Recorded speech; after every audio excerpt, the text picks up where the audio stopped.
Ce que je vous propose, c'est qu'on écoute maintenant le titre de Thomas de Bowels of Suffering, c'est du métal. Et puis on se retrouve à 4 juste après. À tout de suite Eric et Francine. Est-ce que tu nous entends ou pas? Oui, c'est tout bon. Je vous entends depuis 10 minutes. Eh ben, alors, on va écouter son titre. C'est celui qui, c'est pas le plus festif. Le plus festif, normalement, c'est le dernier avec Blondin. Mais toi, c'est celui qui fait le plus de bruit, on va dire, qui est le plus.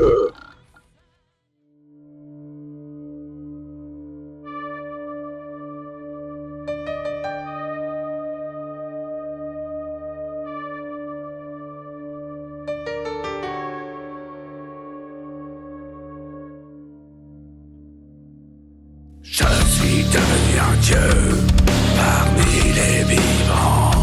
Fait de chair mon éveil fut un trauma. Renforcé avec de l'acier, mon corps devint ma propre prison. Mais une question persiste dans mon esprit. Pourquoi les autres m'appellent Deus Ex Machina? Choisi pour mener les troupes armées créées pour induire la terreur dans les yeux de mes ennemis. La conscience mortelle dérive dans mon esprit d'homme brave, mais d'une révolte aveugle.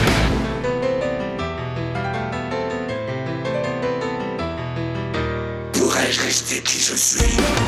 Cette nouvelle conscience qui anime ce corps sauvage, donnant naissance à mes rêves, pourrait-elle expliquer d'où vient cette rage? Combattons pour un nouvel âge. Ancien loup, devenu chien de guerre, ce fut l'histoire de ma vie.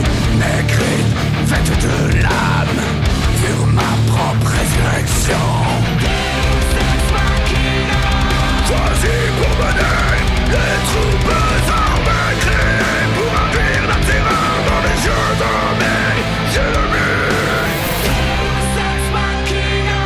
La conscience mortelle dérive dans mon esprit d'homme brave, mais d'une révolte aveugle. Entendez l'aria de ma peine.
Tout simplement pour débuter, pourrais-tu présenter ce titre?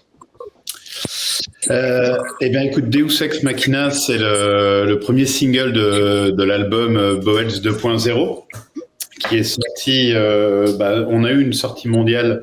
On est sorti au Japon le 27 décembre. Et globalement, ce titre représente bien le concept album du disque, puisque on a personnalisé la mort de Gaïa, l'esprit de la Terre, qui se meurt suite à la surexploitation de ses ressources par la race humaine. Et donc, du coup, pour Gaïa, qui n'a été qu'amour toute son existence en mourant, passe la conscience aux animaux sauvages pour assumer du coup une vengeance posthume. Et donc, ce titre-là évoque l'éveil de la conscience chez un loup qui du coup devient chien de guerre pour diriger les armées de Gaïa. Donc, c'est un titre qui est relativement fort au niveau et des paroles et au niveau de l'empreinte musicale, puisque ça représente bien finalement le style du groupe. Et c'est d'ailleurs la chanson qu'on a choisie pour le premier clip. Ok.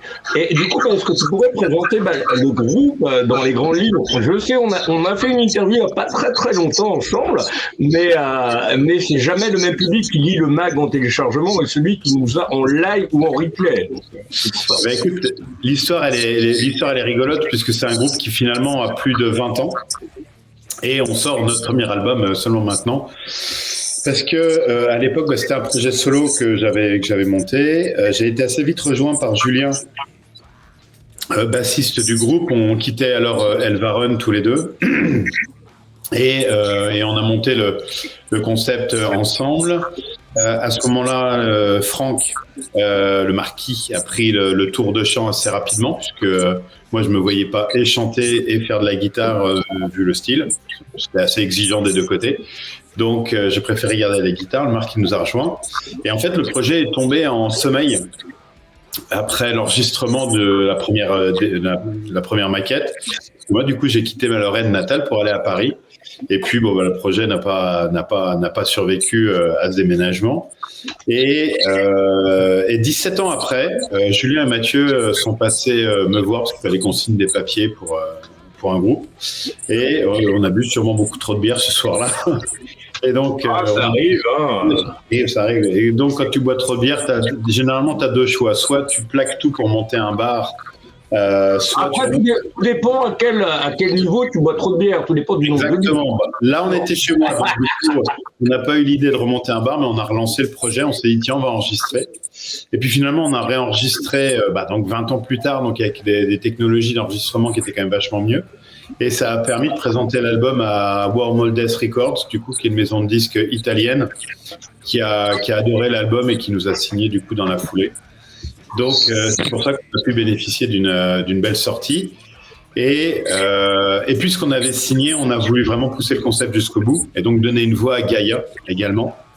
Et c'est là où Géraldine nous a rejoints pour prêter sa voix en tant que Gaïa. Et sur la chanson, d'ailleurs, on l'entend, elle a un tour de chant au milieu de la chanson.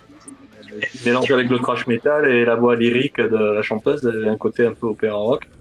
Et puis ça m'a fait penser à plein de trucs, un peu Sepultura, je sais pas, des groupes de thrash que je connaissais là. Voilà. Mais par contre, j'ai bien aimé le côté français, de chanter en français, parce que même un peu à Gaïa, à Gojira, pardon. Et ça, c'est bien de chanter en français. Ça a été un parti pris. Alors déjà, merci pour les retours. C'est vrai que nos influences sont multiples. On vient quasiment tous du monde de la musique classique à la base. Donc on a cette culture, on va dire, opéra rock, en tout cas musique travaillée dans ses arrangements. Et le français, en fait, a été un parti pris puisque au niveau du concept, justement, donc on voulait mettre en opposition la civilisation humaine avec, du coup, quelque chose de plus ésotérique qui était la nature. Et toute la symbolique qu'on pouvait avoir derrière l'esprit de la Terre. Et donc, au niveau des paroles, au tout début, le concept, moi, je voulais avoir une chanson, une langue différente. Donc, d'ailleurs, sur l'album, tu as des chansons qui sont écrites, le titre est encore en allemand, en anglais, en français. C'est le vestige de l'idée, mais tous les textes aujourd'hui sont en français. Et en fait, on avait forcément été assez vite limité. On a fait une chanson en français, une en allemand, on en avait une en polonais, une en anglais. C'est le truc. Dans Rammstein, avec l'allemand, ça revient bien à la mode. Avec le groupe. Exact. Et en fait, on a voulu assumer notre culture française jusqu'au bout. Et une fois, on a fait une interview d'ailleurs qui nous avait dit au niveau du mix, c'est même un peu particulier parce qu'en fait, la voix est relativement en avant, ce qui est plutôt pop comme mix. Et on a dit que c'était quelque chose d'assumé parce que justement, quitte à chanter en français, du coup, pour être intelligible, et autant avoir une voix qui se discerne bien, enfin qui se distingue bien. Après voilà, ça reste un style qui est pas forcément au niveau de la voix c'est du trash metal. Oui. Du trash metal. Sauf le passage lyrique avec la chanteuse, mais le reste c'est du trash. Oui, tout à fait. Mais c'est vrai que la voix est pas mixée à l'anglaise, elle est bien audible. Oui. C'est pour ça que j'ai compris que c'était en français tout de suite. C'était une volonté en tout cas. Il y avait un côté un peu berrurier aussi, je sais pas, il y a un truc, ça me fait penser au berrurier. Comment ça, berrurier? Les berruriers noirs? Oui, il y a un truc. C'est chez moi, ça, à Bourges.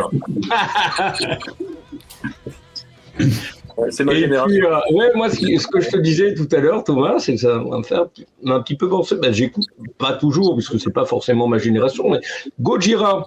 Eh oui. Il y a des petites. Bah, écoute, là, je pense que niveau compliment, on est au taquet, là. Parce que Gojira, je pense qu'on est pas mal.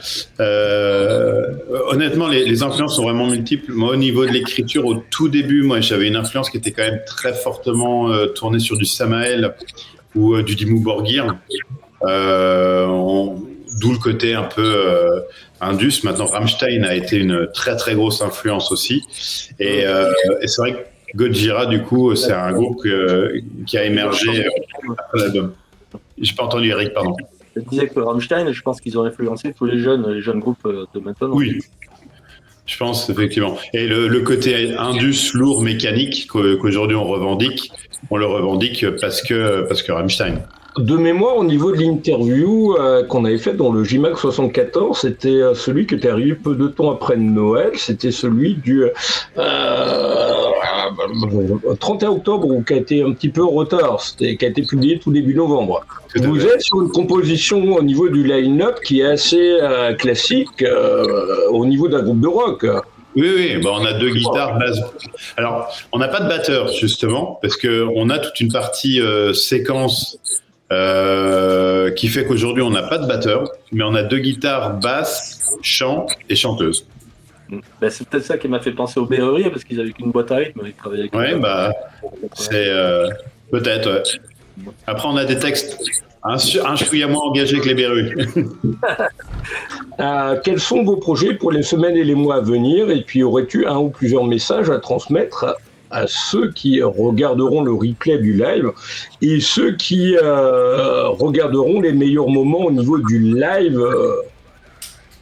Eh ben, écoute, pour les prochains mois, on va sûrement continuer à écrire de la musique. On va continuer à étayer l'univers qu'on a initié sur le premier album. On va continuer les répètes, en espérant quand même pouvoir faire des scènes dans pas très longtemps. Et s'il y a un message à passer, c'est faites gaffe à la planète. Franchement, faites attention à ce que vous faites. Chaque petite action compte. Ça sert à rien de prévoir une grande révolution écologique. Faites des petites actions autour de vous. Faites gaffe à ce que vous mangez. Faites gaffe à ce que vous faites. On n'en a qu'une de planète, autant la garder.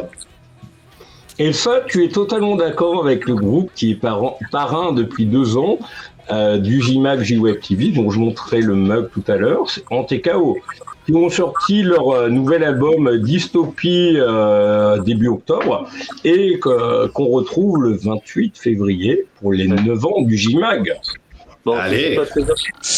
Et donc, toi, ton message, autrement pour conclure, Thomas, on peut te retrouver sur quels réseaux sociaux? Essentiellement Facebook et puis Instagram, pour le coup.